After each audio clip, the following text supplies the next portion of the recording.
20년이 지났는데도 넌 그대로야. 남편이 내가 아닌 다른 여자에게 하는 말들을 녹음기로 담았습니다.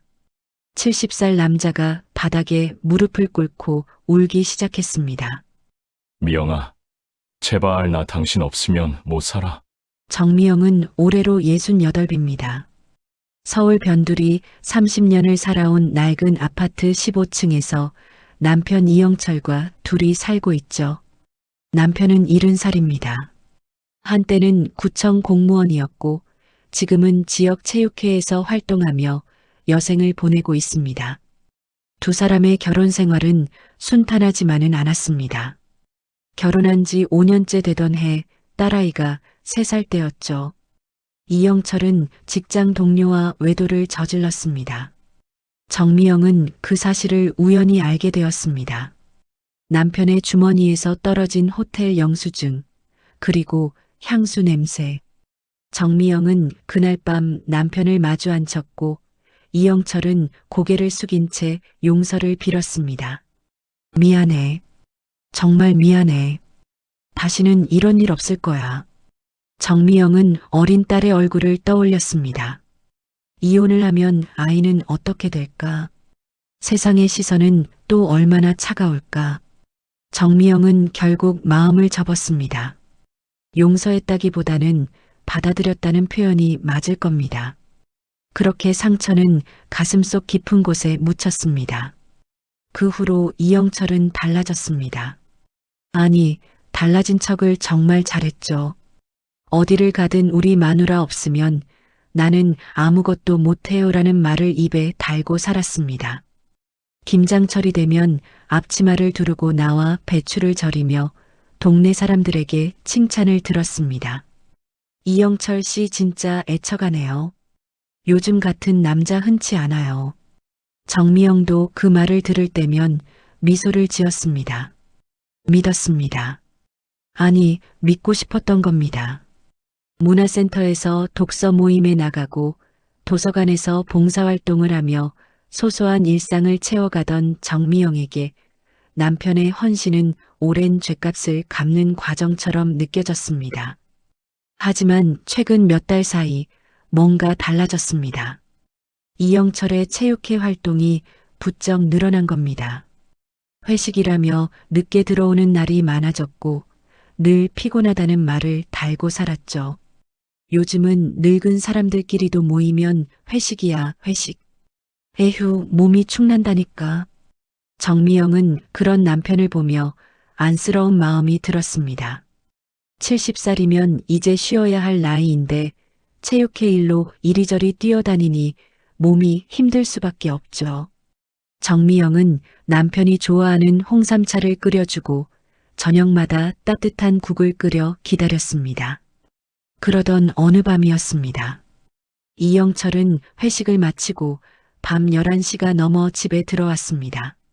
술 냄새가 옷에 배어 있었고 비틀거리는 걸음으로 거실 소파에 쓰러지듯 누웠습니다. 정미영은 물수건을 가져와 남편의 얼굴을 닦아주며 말했습니다. 당신 요즘 너무 무리하는 거 아니에요? 이러다 몸 상할까 걱정돼요. 이영철은 눈을 감은 채 중얼거렸습니다. 괜찮아. 조금만 더 참으면 돼. 이번 주 금요일에 제주도에서 동창회 있어. 1박 2일이야. 날씨 좋다더라. 정미영은 남편의 헝클어진 셔츠 단추를 다듬어주며 고개를 끄덕였습니다. 그래요. 거기서 푹 쉬고 와요. 진짜로. 그 순간이었습니다. 거실 테이블 위에 던져진 이영철의 휴대폰에서 알람 소리가 울렸습니다. 정미영은 평소처럼 조용히 다가가 화면을 눌러 알림을 끄려 했습니다. 그런데 화면이 잠겨 있었습니다. 정미영은 손을 멈췄습니다. 이영철은 원래 휴대폰에 잠금을 걸지 않았습니다. 결혼 40년 동안 단 한 번도 비밀번호를 설정한 적이 없었죠.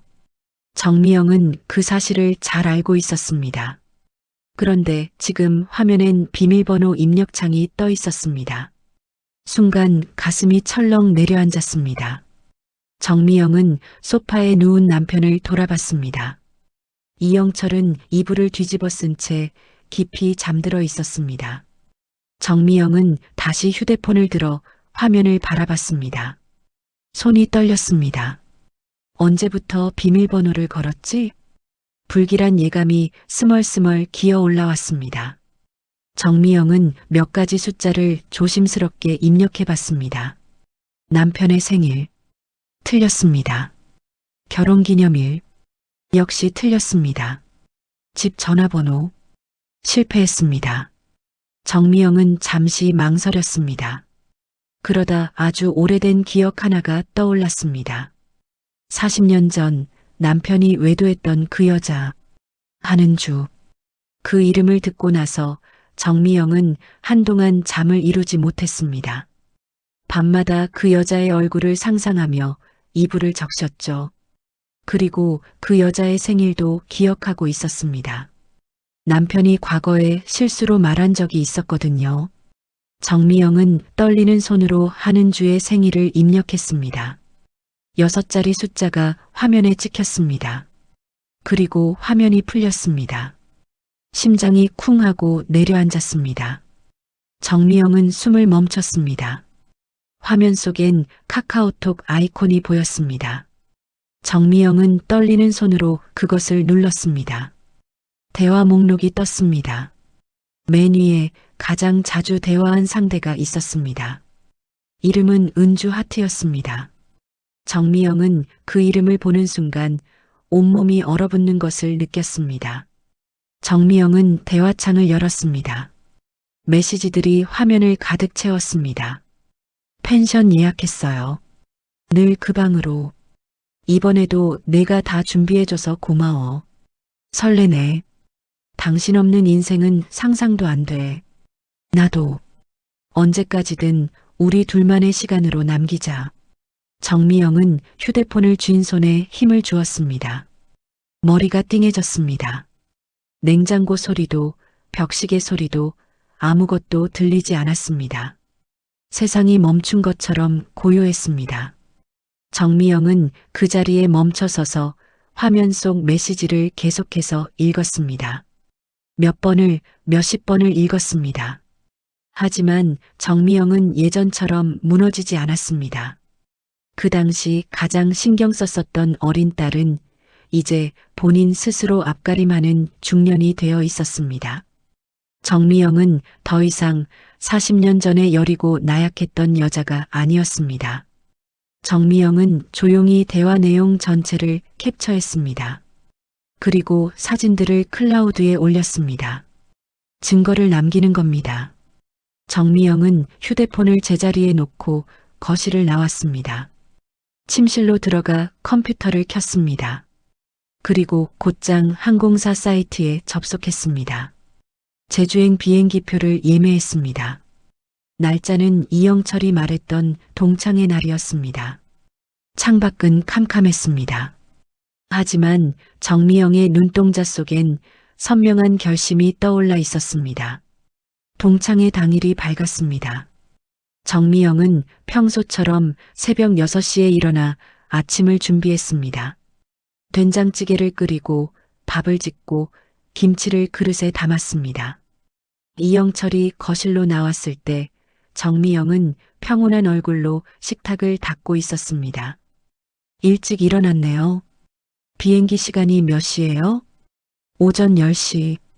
일찍 나가야 해. 이영철은 밥을 먹으며 정미영을 힐끗 쳐다봤습니다.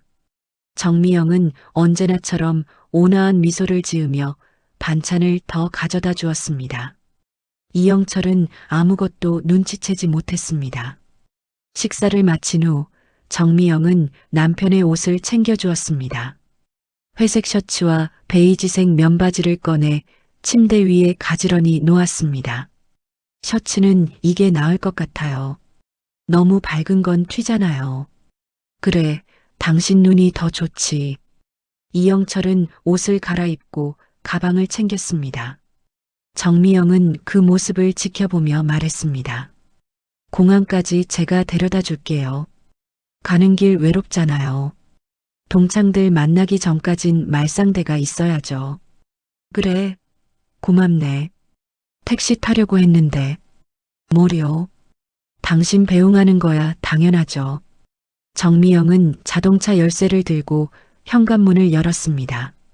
두 사람은 나란히 엘리베이터를 탔고 지하 주차장으로 내려갔습니다. 차 안은 조용했습니다. 라디오도 틀지 않았습니다. 이영철은 창밖을 바라보며 가끔 한숨을 쉬었습니다. 정미영은 핸들을 잡은 채 아무 말도 하지 않았습니다. 공항에 도착했습니다. 정미영은 차를 주차하고 이영철과 함께 터미널 안으로 들어갔습니다. 체크인 카운터 앞에서 정미영은 말했습니다. 저기 카페 있네요. 커피 한잔 하고 가요. 그래, 시간도 좀 남았으니까. 두 사람은 카페에 나란히 앉았습니다. 정미영은 아메리카노를 주문했고 이영철은 카페라떼를 시켰습니다. 커피가 나오자 정미영은 빨대를 꽂으며 남편을 바라봤습니다. 오랜만에 동창들이랑 웃고 당신도 좀 내려놓고 와요. 요즘 너무 피곤해 보여요. 고맙다. 당신 걱정해주는 거 보면 내가 진짜 복받은 놈이지. 이영철은 커피를 홀짝이며 미소를 지었습니다. 정미영도 따라 웃었습니다. 하지만 정미영의 눈동자 속엔 아무런 온기도 없었습니다. 차가운 결심만이 그곳에 담겨 있었습니다. 탑승 시간이 다가왔습니다. 이영철은 가방을 메고 자리에서 일어났습니다. 그럼 나 들어간다. 조심히 들어가. 네. 안전하게 다녀와요. 정미영은 손을 흔들며 남편을 배웅했습니다. 이영철이 출국장 안으로 사라지자 정미영은 그 자리에 멈춰 섰습니다. 몇 초간 움직이지 않았습니다. 그러다 조용히 몸을 돌렸습니다. 정미영은 반대편 탑승 게이트로 걸어갔습니다. 정미영의 가방엔 이미 짐이 다 들어 있었습니다. 어젯밤 몰래 챙긴 옷가지와 세면도구, 그리고 소형 녹음기. 정미영은 체크인을 마치고 보안 검색대를 통과했습니다. 같은 비행기, 같은 목적지였습니다. 비행기 안에서 정미영은 창가 자리에 앉아 구름을 바라봤습니다. 하늘은 맑았고 햇살이 날개를 비추고 있었습니다. 정미영은 가방 속에서 작은 수첩을 꺼냈습니다. 거기엔 펜션 주소와 이름이 적혀 있었습니다. 은주의 쉼터. 정미영은 그 글자를 손가락으로 천천히 따라 그렸습니다. 40년 전 그 이름. 한은주. 정미영은 그 이름을 잊은 적이 없었습니다. 잊으려 애썼지만 결국 잊지 못했습니다. 밤마다 꿈속에 나타나 정미영을 괴롭혔고 남편이 늦게 들어오는 날이면 그 이름이 떠올라 잠을 이룰 수 없었습니다. 비행기가 제주공항에 착륙했습니다. 정미영은 짐을 챙겨 내렸습니다. 공항 밖으로 나오자 따뜻한 바람이 얼굴을 스쳤습니다. 제주의 공기는 서울과 달랐습니다.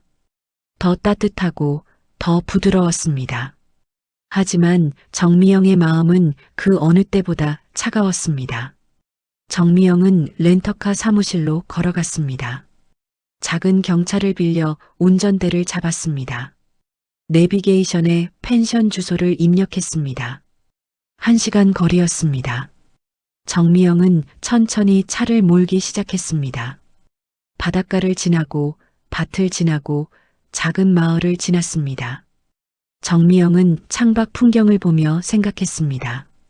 이 길을 남편도 지나갔을 겁니다. 몇 번이나 이 길을 달렸을까? 몇 번이나 그 여자에게 가기 위해 이곳을 찾았을까? 1시간 후 정미영은 펜션 입구에 도착했습니다. 차를 도로 옆에 세우고 엔진을 껐습니다. 조용했습니다. 새소리만 들렸습니다. 정미영은 차 안에서 펜션을 바라봤습니다. 하얀 건물이었습니다. 2층짜리 작은 펜션이었죠. 입구엔 나무 간판이 걸려 있었습니다. 거기엔 이렇게 적혀 있었습니다. 은주의 쉼터. 정미영은 간판을 한참 동안 바라봤습니다. 손이 떨렸습니다. 하지만 정미영은 차에서 내렸습니다. 발걸음을 옮겼습니다. 펜션 쪽으로 천천히 걸어갔습니다. 펜션 주변엔 꽃이 가득했습니다. 수국과 장미 그리고 이름 모를 야생화들이 정원을 수놓고 있었습니다. 정미영은 그 꽃들 사이로 걸어가 펜션 창문 쪽으로 다가갔습니다. 창문 틈으로 안을 들여다봤습니다. 거실이 보였습니다. 소파가 놓여 있었고 테이블 위엔 와인병이 보였습니다. 정미영은 숨을 죽이고 귀를 기울였습니다. 안에서 누군가의 웃음소리가 들렸습니다. 남자의 목소리, 그리고 여자의 목소리. 정미영은 가방에서 녹음기를 꺼냈습니다. 녹음 버튼을 눌렀습니다. 그리고 휴대폰도 꺼내 카메라를 켰습니다. 조용히 창문 틈으로 눈을 가까이 댔습니다. 거실 소파엔 이영철이 앉아 있었습니다. 회색 셔츠를 입은 남편의 모습이 선명하게 보였습니다. 맞은편엔 여자가 앉아 있었습니다. 60대 초반으로 보이는 여자였습니다. 정미영의 짧은 머리와는 달리 한은주는 어깨 아래까지 내려오는 긴 머리를 하고 있었습니다. 흰 블라우스를 입고 있었고 머리카락은 부드럽게 웨이브가 져 있었습니다. 정미영은 휴대폰을 들어 조심스럽게 사진을 찍기 시작했습니다. 셔터 소리가 나지 않도록 무음으로 설정했습니다. 1장, 2장, 3장. 정미영은 떨리는 손으로 계속해서 셔터를 눌렀습니다. 소파에 나란히 앉은 두 사람, 와인잔을 든 모습, 서로를 바라보며 웃는 모습, 모든 순간을 담았습니다. 녹음기는 계속 돌아가고 있었습니다. 정미영은 귀를 기울였습니다. 안에서 이영철의 목소리가 들렸습니다. 20년이 지났는데도 넌 그대로야. 한은주가 웃으며 대답했습니다. 당신도요. 여전히 멋있어요. 정미영은 그 순간 40년 전의 기억이 떠올랐습니다. 남편의 주머니에서 떨어진 호텔 영수증, 향수 냄새, 그리고 변명. 미안해. 다시는 이런 일 없을 거야. 거짓말이었습니다. 모든 것이 거짓말이었습니다. 정미영은 입술을 깨물었습니다. 하지만 소리내어 울지 않았습니다. 그저 조용히 창문 너머 두 사람의 모습을 지켜보며 증거를 모았습니다. 정미영은 창문 틈으로 계속해서 안을 들여다봤습니다. 한은주가 테이블 위에 와인병을 들어 이영철의 잔에 따랐습니다. 붉은 와인이 잔을 채워갔습니다. 이영철은 고개를 끄덕이며 미소 지었습니다. 고마워. 역시 내가 고른 와인은 맛이 달라. 당신 취향 제가 제일 잘 알잖아요. 한은주의 목소리는 부드러웠습니다. 정미영은 그 목소리를 듣는 순간 온몸에 소름이 돋았습니다. 40년 전 전화기 너머로 들었던 그 목소리, 남편의 휴대폰에 저장되어 있던 그 목소리, 변하지 않았습니다. 정미영은 휴대폰을 든 채 계속해서 사진을 찍었습니다. 손이 떨렸지만 멈추지 않았습니다. 녹음기는 가방 속에서 조용히 모든 소리를 담아내고 있었습니다. 한은주가 와인잔을 들고 소파에서 일어났습니다. 그리고 이영철 옆으로 다가가 앉았습니다. 두 사람 사이의 거리가 좁혀졌습니다. 한은주의 어깨가 이영철의 어깨에 닿았습니다. 이렇게 또 만나니까 좋네요. 1년에 몇 번 되지도 않는데. 나도. 항상 이 시간이 제일 기다려져. 이영철이 와인잔을 들어 한은주의 장과 부딪혔습니다. 딸그랑 소리가 창문 너머로 들려왔습니다. 정미영은 그 소리를 듣는 순간 가슴이 무너지는 것을 느꼈습니다. 하지만 표정은 변하지 않았습니다. 정미영은 그저 조용히 지켜볼 뿐이었습니다. 한은주가 와인을 한 모금 마셨습니다. 그리고 이영철을 돌아보며 말했습니다. 요즘 집에선 어때요? 아내분이 눈치채진 않았어요? 괜찮아. 아무것도 모르더라. 나한테 여전히 잘해주고. 이영철은 웃으며 대답했습니다. 정미영은 그 말을 듣는 순간 입술을 깨물었습니다. 피가 날 것 같았습니다. 하지만 참았습니다. 정미영은 계속해서 휴대폰 화면을 들여다봤습니다. 사진을 더 찍어야 했습니다. 증거를 더 모아야 했습니다. 한은주가 고개를 끄덕이며 말했습니다. 다행이네요. 그래도 조심해야 해요. 여자의 육감은 무섭거든요. 걱정 마. 나 거짓말하는 거 40년 넘게 해왔어. 이제 전문가야. 두 사람이 웃었습니다. 정미영은 그 웃음소리를 들으며 주먹을 꽉 쥐었습니다. 손톱이 손바닥에 파고들었습니다. 아팠지만 느껴지지 않았습니다. 정미영의 머릿속은 텅 비어 있었습니다. 분노도 슬픔도 아무것도 없었습니다. 그저 차가운 공허함만이 가슴을 채우고 있었습니다. 한은주가 와인잔을 테이블 위에 내려놓았습니다. 그리고 천천히 손을 뻗어 이영철의 무릎에 올렸습니다. 이영철은 그 손을 가만히 내려다봤습니다. 그리고 자신의 손으로 한은주의 손을 감싸 쥐었습니다. 은주야, 나 요즘 생각했어. 우리 이렇게 계속 만날 수 있을까? 무슨 소리예요? 당연하죠. 당신이 원하는 한 계속 만날 거예요. 고마워. 진짜로. 이영철의 목소리는 떨리고 있었습니다. 정미영은 그 떨림을 알아챘습니다. 남편이 정미영에게 한 번도 보여준 적 없는 감정이었습니다.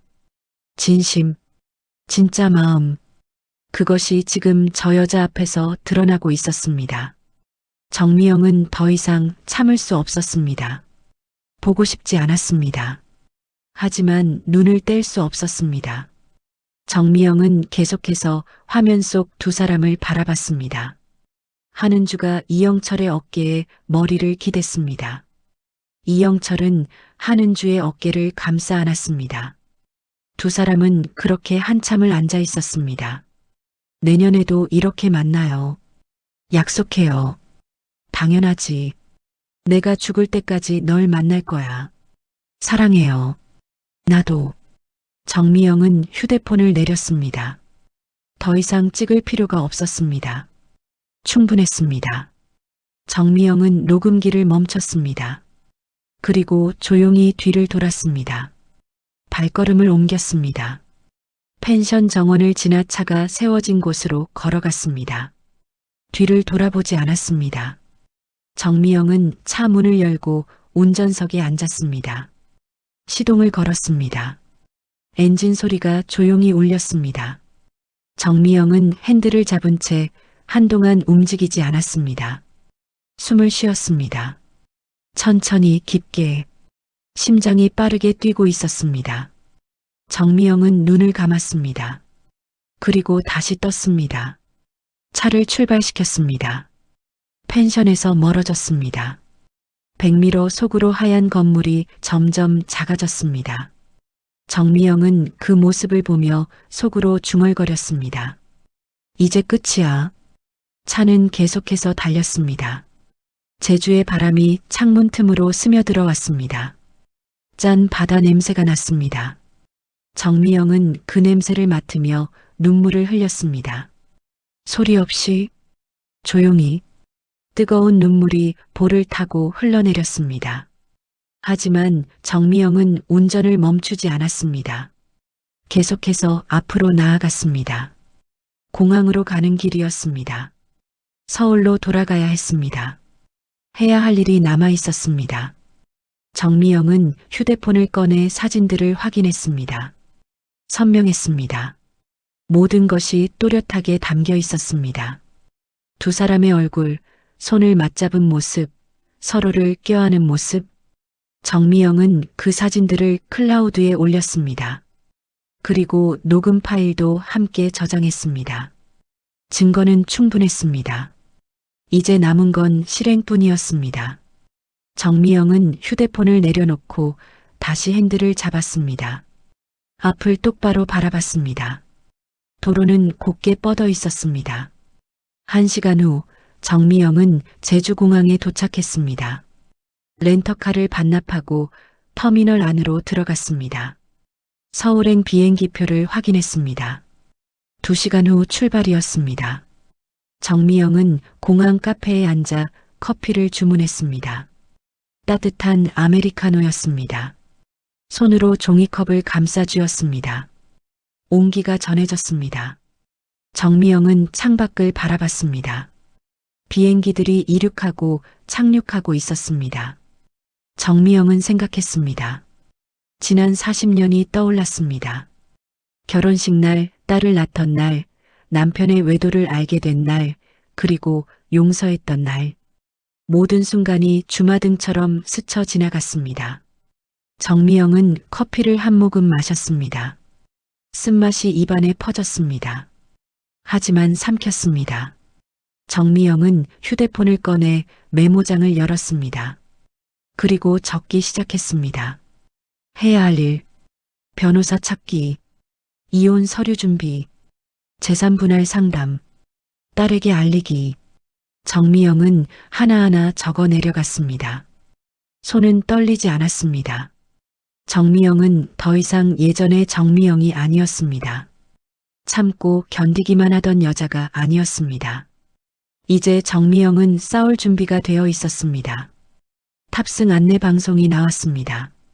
정미영은 자리에서 일어났습니다. 가방을 들고 탑승구로 걸어갔습니다. 비행기에 올랐습니다. 좌석에 앉아 안전벨트를 맸습니다. 비행기가 이륙했습니다. 제주섬이 점점 작아졌습니다. 정미영은 창밖을 바라보며 생각했습니다. 이제 돌아갈 수 없습니다. 앞으로 나아가야 합니다. 정미영은 눈을 감았습니다. 그리고 깊은 숨을 내쉬었습니다. 서울로 돌아온 정미영은 집에 도착하자마자 컴퓨터를 켰습니다. 인터넷 검색창에 이혼 전문 변호사를 입력했습니다. 여러 법무법인이 나왔습니다. 정미영은 상담 후기를 하나하나 읽어 내려갔습니다. 그 중에서 가장 평이 좋은 곳을 골랐습니다. 전화번호를 눌렀습니다. 여보세요. 법무법인 정심입니다. 상담 예약하고 싶습니다. 이용건으로요. 네, 고객님. 언제 방문 가능하세요? 내일 오전 가능할까요? 급한 일이라서요. 네, 가능합니다. 내일 오전 10시로 예약 도와드릴게요. 전화를 끄는 정미영은 잠시 숨을 고르고 앉아 있었습니다. 창밖은 어두워지고 있었습니다. 해가 지고 있었습니다. 정미영은 자리에서 일어나 부엌으로 갔습니다. 냉장고를 열었지만 아무것도 꺼내지 않았습니다. 식욕이 없었습니다.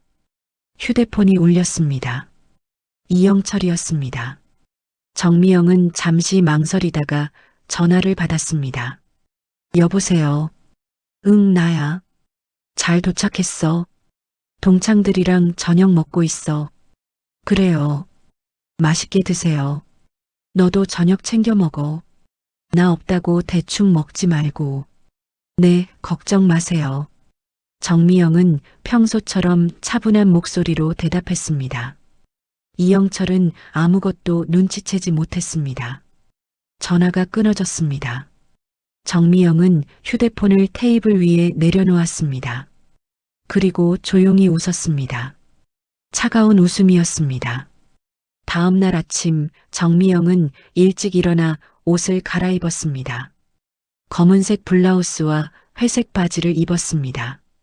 거울을 보며 머리를 정돈했습니다. 화장은 하지 않았습니다. 맨 얼굴이었지만 표정은 단단했습니다. 법무법인은 강남에 있었습니다. 정미영은 지하철을 타고 갔습니다. 사람들로 붐볐습니다. 출근 시간이었습니다. 정미영은 손잡이를 잡고 창밖을 바라봤습니다. 터널 속을 달리는 전동차의 모습이 어둠 속에 비쳤습니다. 법무법인에 도착했습니다.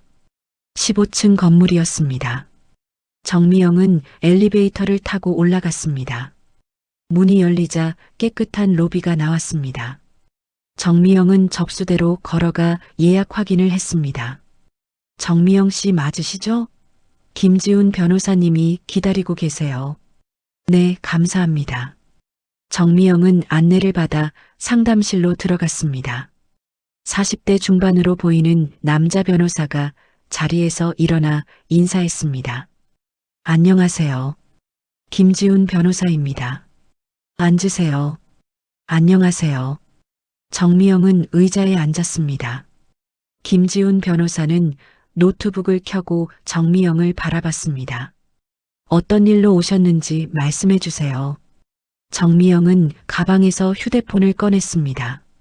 그리고 제주에서 찍은 사진들을 보여주었습니다. 펜션 간판 사진, 창문 너머로 찍은 이영철과 한은주의 모습, 손을 맞잡은 사진, 서로를 껴안은 사진. 하나하나 넘겼습니다. 김지훈 변호사는 사진을 보며 고개를 끄덕였습니다. 정미영은 이어서 녹음 파일을 재생했습니다. 이영철과 한은주의 대화가 상담실 안에 울려 퍼졌습니다. 20년이 지났는데도 넌 그대로야. 당신도요. 여전히 멋있어요. 김지훈 변호사는 녹음을 다 듣고 나서 고개를 끄덕였습니다. 증거는 충분합니다. 배우자의 부정행위가 명백하게 입증되네요. 재산 분할과 위자료 청구 모두 가능합니다. 얼마나 받을 수 있을까요? 재산 규모에 따라 다르지만 일반적으로 혼인 기간이 40년이면 재산의 50%는 받으실 수 있습니다. 위자료는 5천만 원에서 1억 원 사이로 예상됩니다. 정미영은 고개를 끄덕였습니다. 김지훈 변호사는 계속해서 설명했습니다. 추가로 확인할 게 있습니다. 혹시 남편분이 생활비를 다른 곳에 송금한 내역이 있나요? 정미영은 고개를 끄덕이며 휴대폰을 다시 꺼냈습니다. 클라우드에 저장해둔 카카오톡 대화 내용을 보여주었습니다. 거기엔 이영철이 한은주에게 돈을 보낸 기록이 있었습니다. 펜션 운영비 보냈어. 이번 달도 300 받아. 고마워요. 당신 덕분에 펜션이 유지되고 있어요. 김지훈 변호사는 화면을 보며 메모를 했습니다. 이것도 중요한 증거입니다. 혼인 중 부부 공동 재산을 제3자에게 유출한 거니까요. 이 부분도 재산 분할 시 고려될 겁니다. 그럼 이혼 절차는 어떻게 진행되나요? 먼저 이혼 조정 신청을 법원에 제출합니다. 조정이 안 되면 이혼 소송으로 넘어가고요. 하지만 이 정도 증거면 상대방이 응할 가능성이 높습니다. 정미영은 고개를 끄덕였습니다. 김지훈 변호사는 서류 몇 장을 꺼내 정미영 앞에 놓았습니다. 이 서류들에 서명해 주시면 바로 진행하겠습니다. 일주일 안에 조정 신청서를 제출할게요. 정미영은 펜을 들어 서류에 서명했습니다. 손은 떨리지 않았습니다. 정미영은 모든 서류에 이름을 또박또박 적었습니다. 김지훈 변호사는 서류를 받아 정리했습니다. 잘 진행하겠습니다. 궁금한 거 있으면 언제든 연락 주세요. 감사합니다. 정미영은 법무법인을 나섰습니다. 밖은 햇살이 밝았습니다. 정미영은 잠시 멈춰서서 하늘을 올려다봤습니다. 구름 한 점 없는 맑은 하늘이었습니다. 정미영은 깊게 숨을 들이마셨습니다. 그리고 다시 걸음을 옮겼습니다. 집으로 돌아온 정미영은 컴퓨터 앞에 앉았습니다. 인터넷 커뮤니티에 접속했습니다. 지역 체육회 게시판이었습니다. 정미영은 익명 계정으로 로그인했습니다. 그리고 글을 쓰기 시작했습니다. 제목은 체육회장에 숨겨진 진실이었습니다. 본문엔 펜션 사진과 두 사람의 모습을 올렸습니다. 얼굴은 모자이크 처리하지 않았습니다. 선명하게 보였습니다. 글 아래엔 이렇게 적었습니다. 체육회 공금으로 사적인 만남을 지속해온 회장의 실체입니다. 회원 여러분께서 판단해 주시기 바랍니다. 글을 올리고 나서 정미영은 컴퓨터를 껐습니다. 그리고 휴대폰을 들어 딸에게 전화를 걸었습니다. 벨이 몇 번 울리고 딸이 받았습니다. 엄마, 왜요? 수진아, 엄마가 할 얘기가 있어. 지금 시간 돼? 네, 괜찮아요. 무슨 일이에요? 전화로는 어려울 것 같아. 주말에 집에 올 수 있어? 네, 갈게요. 무슨 일인데요? 목소리가 이상해요. 괜찮아. 주말에 보자. 조심히 와. 전화를 끊고 정미영은 소파에 앉았습니다. 창밖을 바라봤습니다. 해가 서쪽으로 기울고 있었습니다. 정미영은 눈을 감았습니다. 피곤했습니다. 하지만 멈출 수 없었습니다. 이제 시작이었습니다. 다음 날 체육회 게시판은 난리가 났습니다. 댓글이 수백 개 달렸습니다. 회원들은 분노했습니다. 정미영은 컴퓨터 화면으로 그 댓글들을 읽었습니다. 이게 사실입니까? 우리 회비로 저런 짓을? 회장 당장 해임해야 합니다. 실망스럽네요. 믿고 따랐는데. 정미영은 화면을 보며 조용히 미소 지었습니다. 불씨가 번지고 있었습니다. 이틀 후 이영철이 제주에서 돌아왔습니다. 저녁 8시가 넘은 시각이었습니다. 현관문이 열리는 소리가 들렸습니다. 정미영은 거실 소파에 앉아 책을 읽고 있었습니다. 고개를 들지 않았습니다. 이영철이 안으로 들어왔습니다. 얼굴은 초췌했고 옷은 구겨져 있었습니다. 술 냄새가 났습니다. 가방을 현관에 던지듯 내려놓고 거실로 들어왔습니다. 다녀왔어. 네. 정미영은 짧게 대답하고 다시 책을 봤습니다. 이영철은 소파에 털썩 주저앉으며 한숨을 내쉬었습니다. 동창회가 왜 이렇게 피곤한지. 물 좀 줄래? 냉장고에 있어요. 정미영은 자리에서 일어나지 않았습니다. 이영철은 눈살을 찌푸렸습니다. 평소와 다른 반응이었습니다. 하지만 아무 말 없이 일어나 물을 마시고 돌아왔습니다. 당신 오늘 왜 그래? 정미영은 책을 덮었습니다. 그리고 이영철을 똑바로 바라봤습니다. 차가운 눈빛이었습니다. 당신 휴대폰 좀 봐도 될까요? 뭐? 갑자기 왜? 보여줄 수 있냐고요. 이영철은 당황한 표정을 지었습니다. 손이 주머니로 향했다가 멈췄습니다. 배터리 나갔어. 거짓말하지 마세요. 정미영의 목소리는 낮고 단호했습니다. 이영철은 얼어붙었습니다. 그때 이영철의 휴대폰이 울렸습니다. 체육회 동료의 전화였습니다.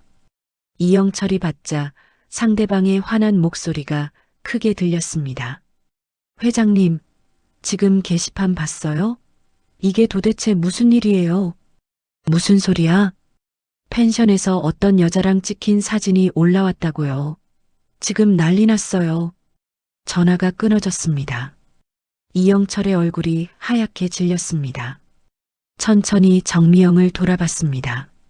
정미영은 팔짱을 낀 채 서 있었습니다. 봤어요. 다 봤어요. 미영아, 제주 펜션, 은주의 쉼터, 거기 갔었죠? 동창회라고 거짓말하고. 이영철의 입이 열렸지만 말이 나오지 않았습니다. 정미영은 계속했습니다. 당신 뒤따라갔어요. 같은 비행기 타고. 그리고 펜션 앞에서 다 봤어요. 순간 이영철의 표정이 변했습니다. 당황하던 얼굴이 굳어지더니 갑자기 목소리가 높아졌습니다. 당신이 날 미행했어? 어떻게 그럴 수가 있어? 당신 휴대폰 비밀번호가 그 여자 생일이더라고요. 그건 우연이야. 카카오톡에 은주랑 나눈 대화도 우연인가요? 20년 동안 만난 것도요? 이영철이 벽에 손을 짚으며 소리쳤습니다. 당신이 뭔데? 내 사생활을 그렇게 캐는 거야. 사생활이요? 정미영의 목소리가 차갑게 식었습니다. 40년을 같이 산 아내한테 하는 말이 그거예요? 40년을 살았으면 이제 좀 눈 감아줄 수도 있는 거 아냐? 내가 얼마나 힘들게 이 집안 지켜왔는데. 이영철이 테이블을 손으로 탁 쳤습니다. 물컵이 흔들렸습니다. 집안을 지켰다고요? 다른 여자 만나면서요? 그래, 만났어. 그게 어때서? 남자라면 누구나 그럴 수 있어. 내가 집에 돈은 다 갖다 바쳤잖아. 정미영은 거실 테이블로 걸어가 봉투 하나를 집어들었습니다. 그리고 이영철 앞에 던졌습니다. 이혼 서류예요. 서명만 하면 끝이에요. 봉투가 바닥에 떨어졌습니다. 이영철은 그것을 내려다봤습니다.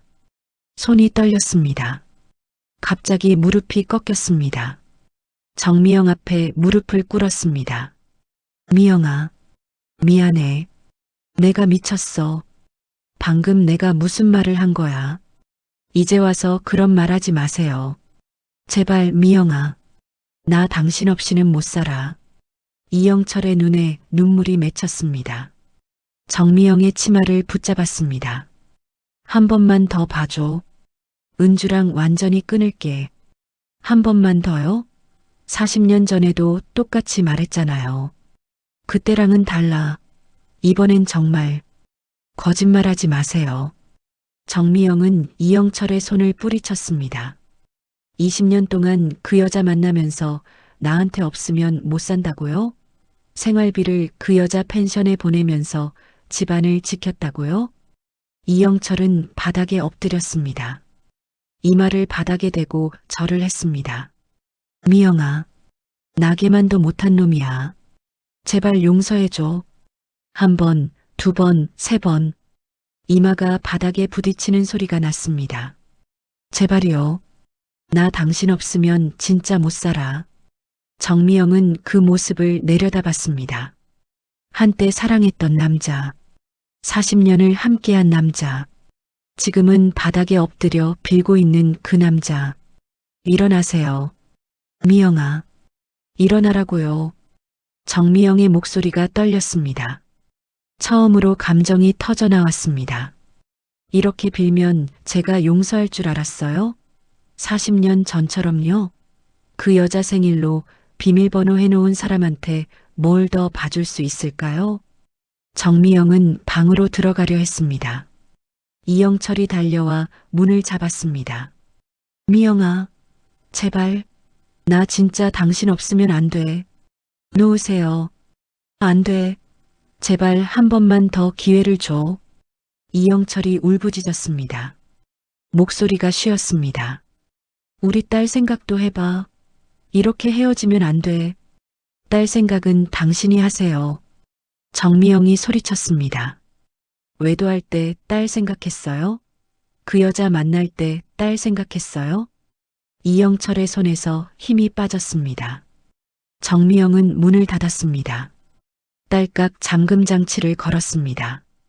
밖에서 이영철의 울음소리가 들렸습니다.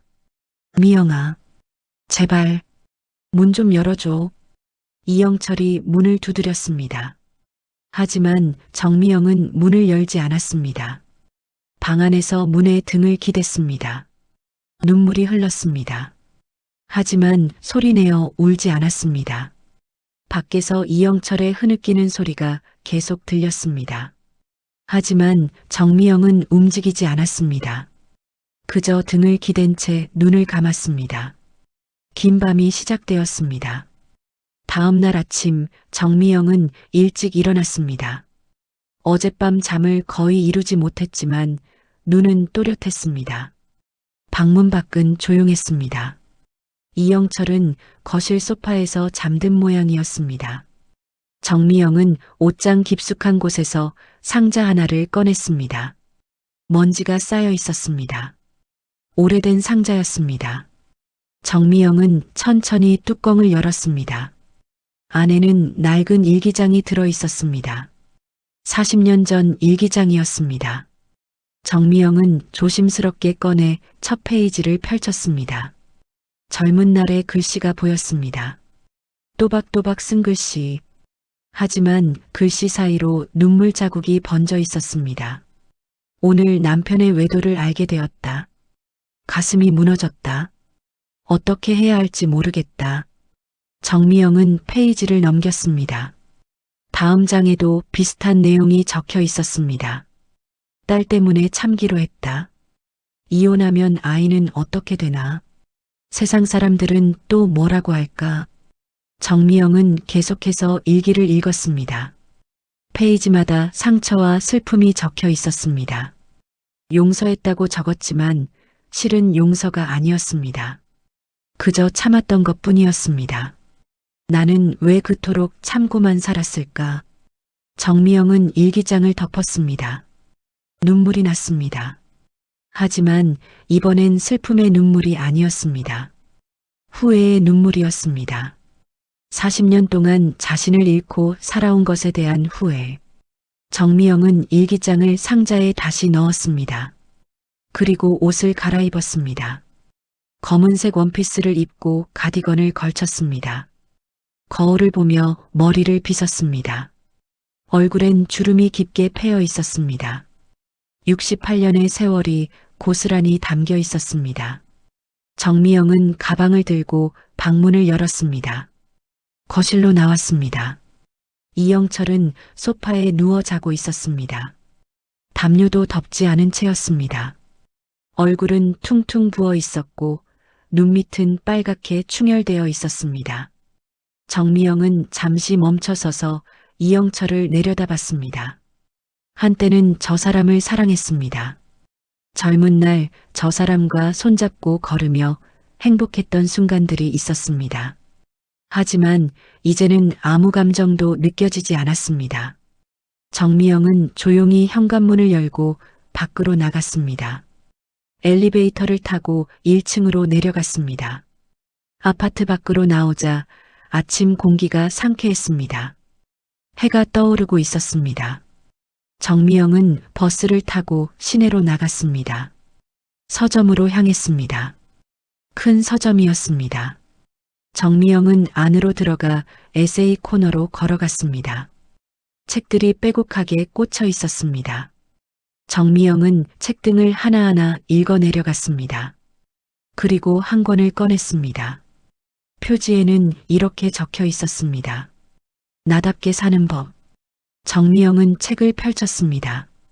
첫 장에 이런 문구가 적혀 있었습니다. 당신의 인생은 당신 것입니다. 누구를 위해 사는 삶이 아닌 자신을 위해 사는 삶을 선택하세요. 정미영은 그 문장을 읽으며 고개를 끄덕였습니다.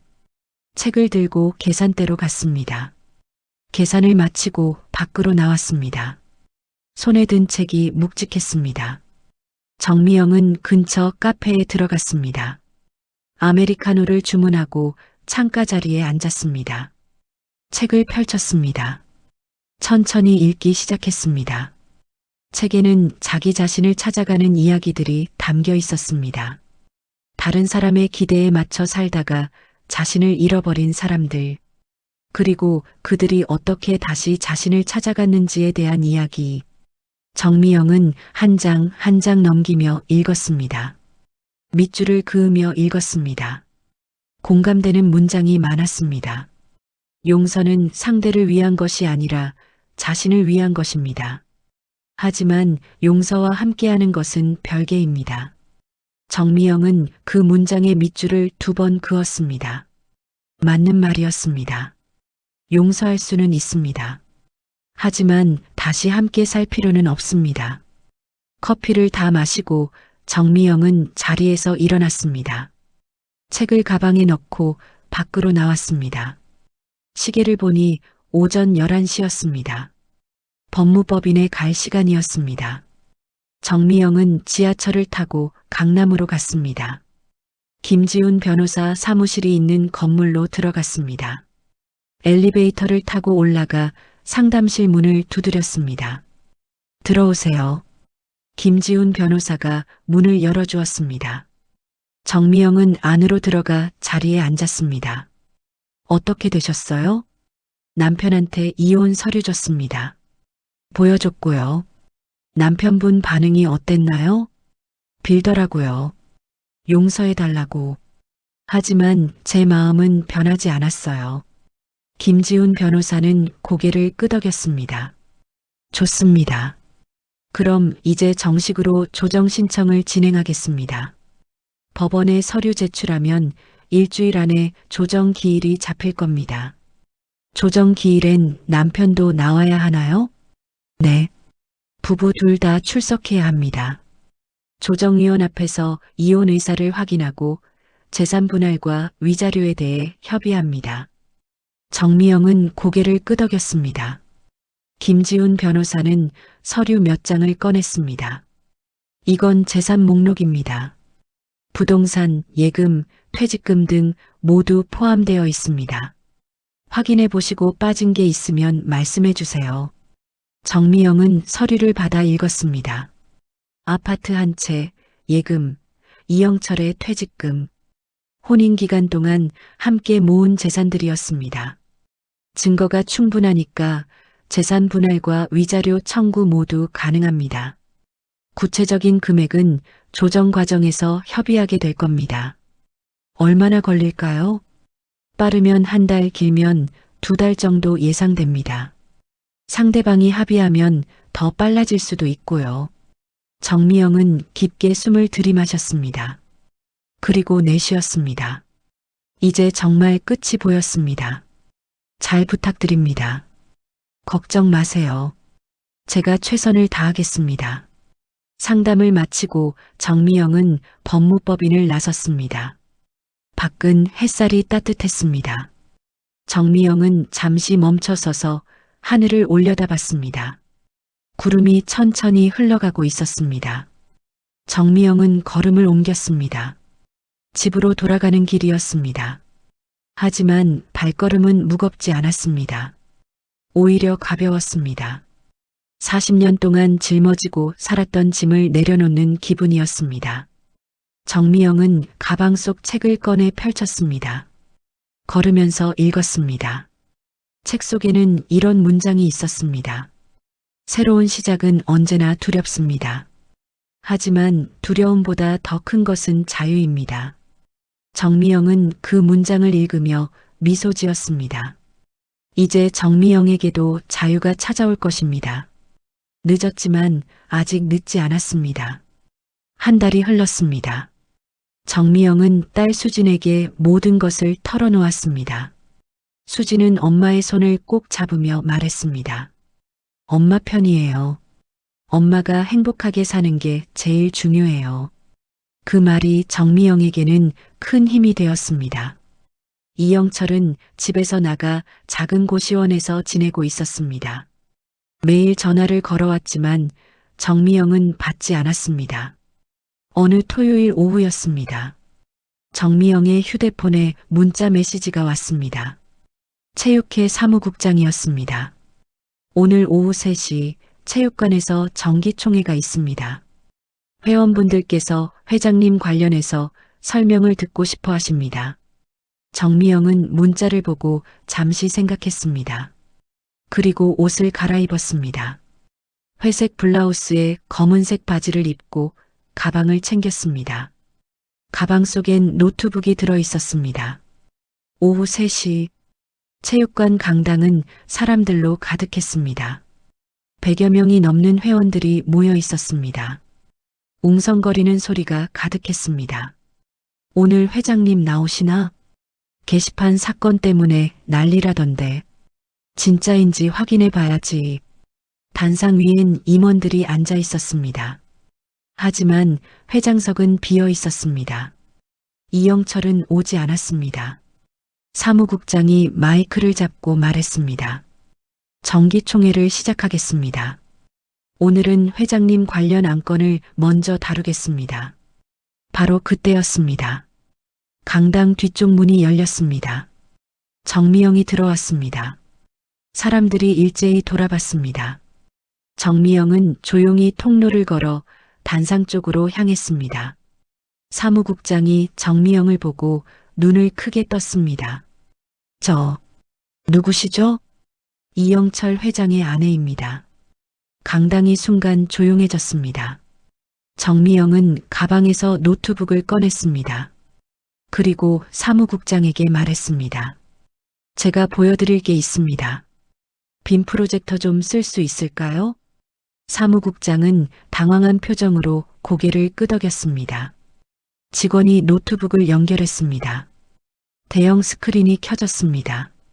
정미영은 마이크를 잡았습니다.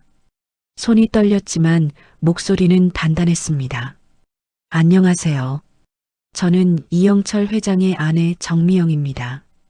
오늘 여러분께 보여드릴 것이 있어서 왔습니다. 사람들은 숨을 죽이고 정미영을 바라봤습니다.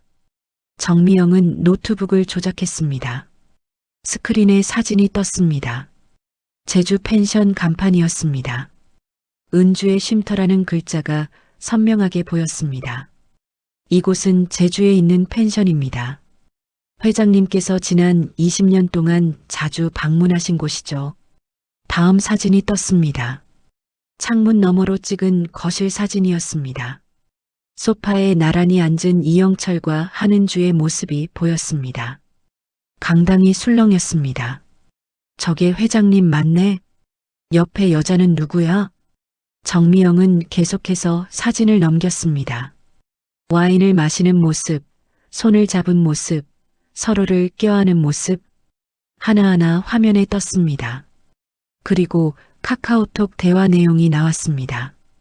글자가 크게 확대되어 스크린을 채웠습니다. 펜션 예약했어요. 늘 그 방으로.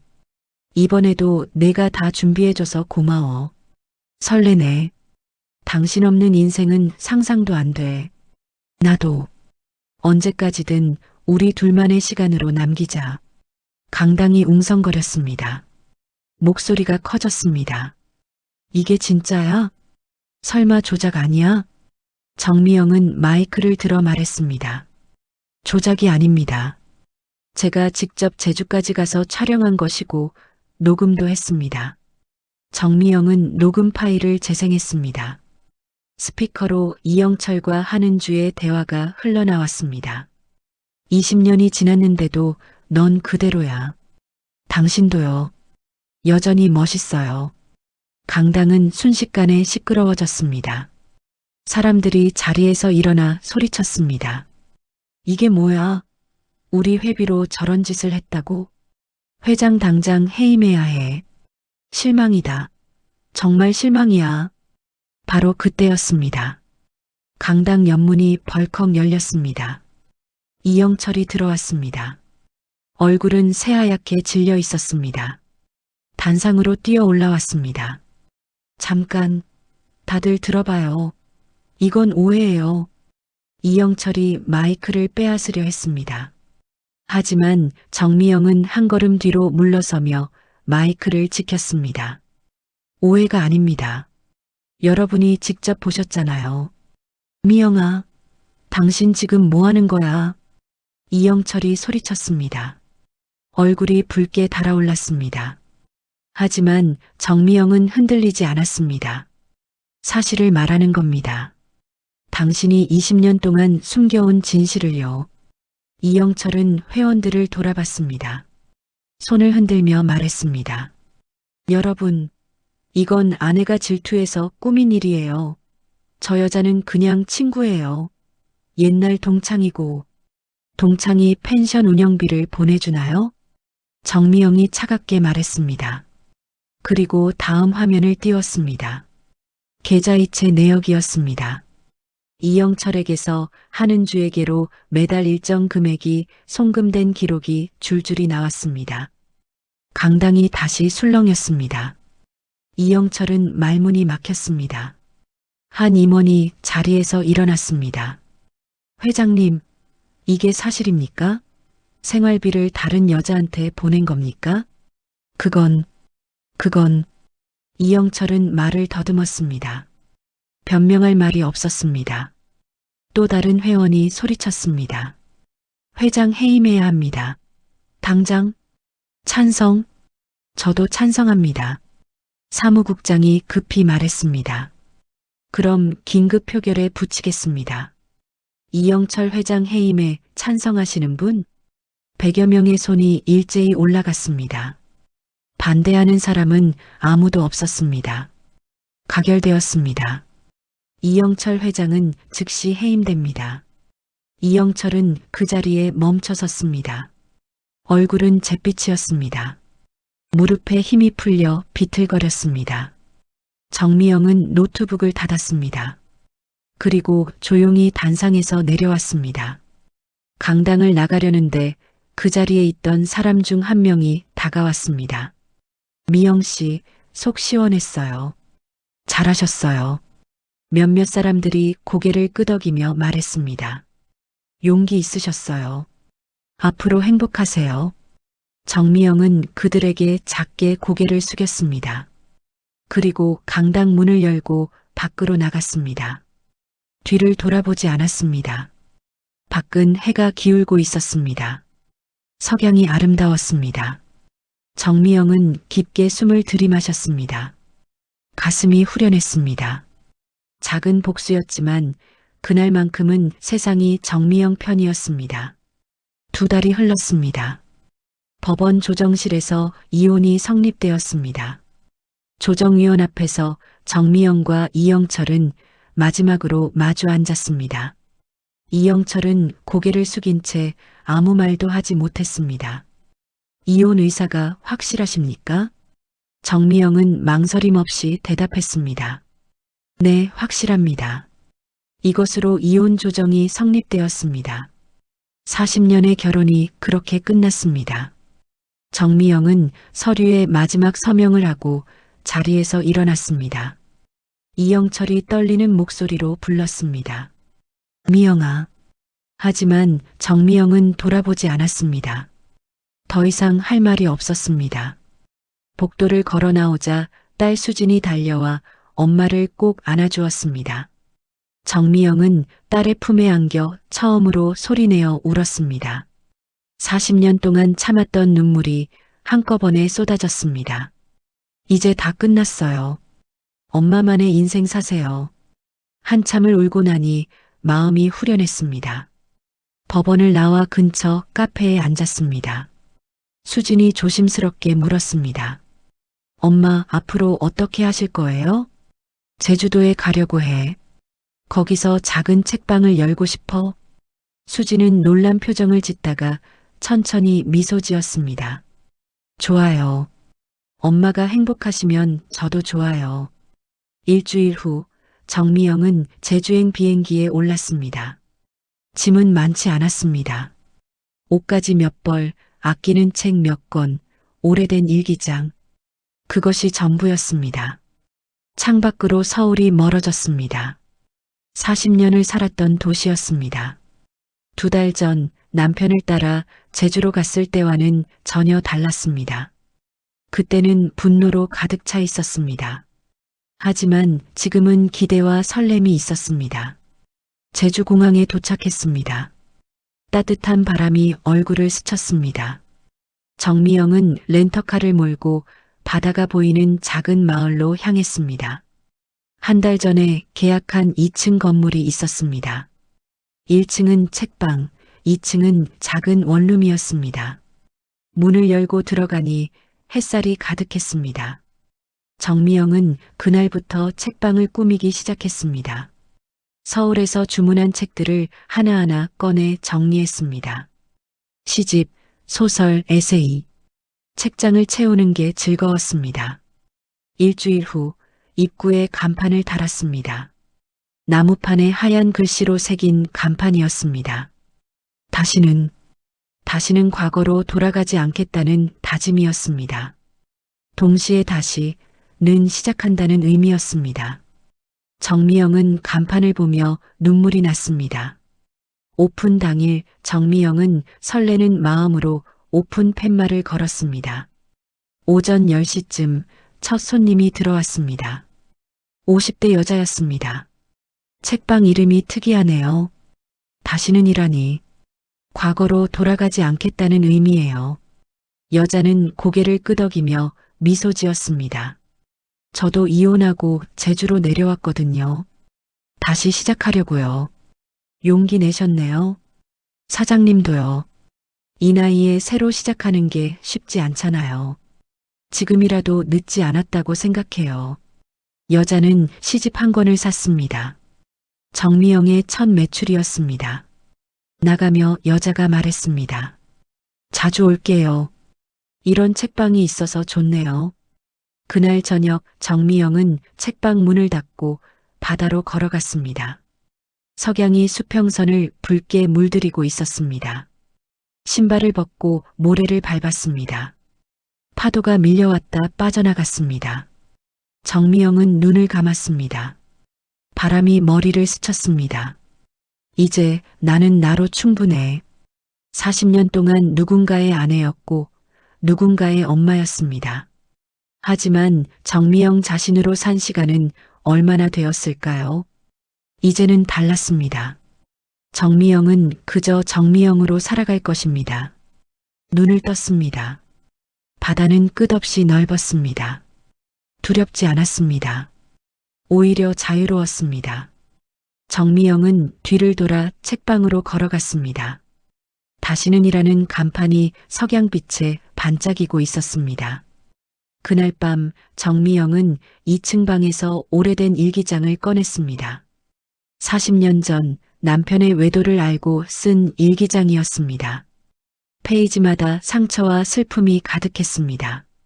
정미영은 천천히 일기장을 읽었습니다. 젊은 날의 자신이 보였습니다. 참고 견디고 스스로를 지워가며 살았던 그 시절. 정미영은 마지막 장을 펼치고 펜을 들었습니다. 오늘 나는 다시 시작합니다. 이제 나는 나로 살아갑니다. 글을 쓰고 나니 가슴이 뻥 뚫리는 것 같았습니다. 정미영은 일기장을 덮고 창밖을 바라봤습니다. 달이 떠올라 바다를 비추고 있었습니다. 은빛 물결이 아름다웠습니다. 정미영은 침대에 누웠습니다. 처음으로 편안한 마음으로 잠들 수 있을 것 같았습니다. 내일 아침이면 해가 뜰 것입니다. 정미영은 일어나서 책방 문을 열 것입니다. 차를 끓이고 책을 읽고 손님을 맞을 것입니다. 누구를 위한 삶이 아닌 자신을 위한 삶. 정미영은 68살에 비로소 자신의 인생을 시작했습니다. 늦었지만 결코 늦지 않았습니다. 창밖에서 파도 소리가 들렸습니다. 규칙적이고 부드러운 소리였습니다. 정미영은 그 소리를 들으며 눈을 감았습니다. 다시는 정미영은 속으로 되뇌었습니다. 다시는 과거로 돌아가지 않을 것입니다. 다시는 자신을 잃어버리지 않을 것입니다. 그리고 지금부터 정미영은 정미영으로 살아갈 것입니다. 바람이 불었습니다. 따뜻한 제주의 바람이었습니다. 그 바람은 새로운 시작을 알리는 바람이었습니다. 정미영의 얼굴에 평화로운 미소가 번졌습니다. 누구를 위한 삶이 아닌 자신을 위한 삶. 늦었지만 아직 늦지 않은 새로운 시작. 오늘의 이야기 끝까지 함께 해주셔서 감사합니다. 당신의 삶도 누군가에겐 위로가 됩니다. 댓글로 당신의 이야기를 들려주세요. 구독과 좋아요는 새벽 드라마에게 큰 힘이 됩니다.